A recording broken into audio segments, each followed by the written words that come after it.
Hey guys, we're continuing in Pact talking about men and women of faith who followed God and took His word and made His name known throughout the world and took it to the nations. And today is all about Mark. And I think I always know Mark from the Gospel of Mark. Guy who wrote the first Gospel, wrote accounts about Jesus, walked with Him, knew His life.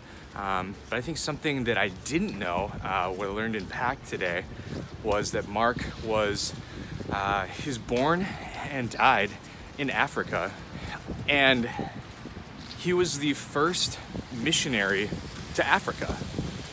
He was the first recorded person to bring the gospel there, and man, I did not know that, and I really feel like a big dummy for not knowing that. And so it was just cool to learn today.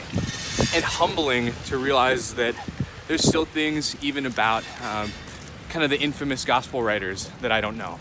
And there's still more to learn. God has more to teach us.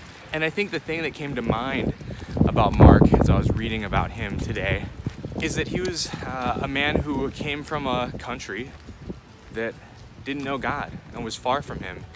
And he brought the gospel there. He wasn't afraid to bring it there, bring it home, and he wasn't afraid to go out and learn in the world and become someone that was able to change the course of an entire continent.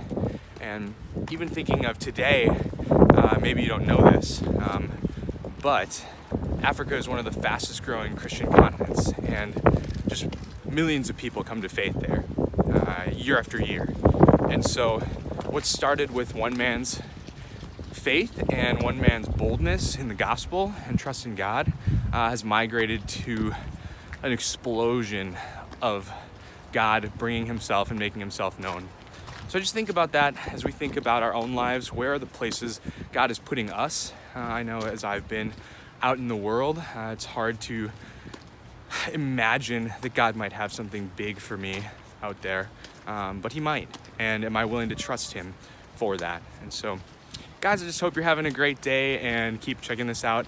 Hear my thoughts on Pact as we continue to think about God's heart for the nations. So anyway, we'll see you guys later. Peace.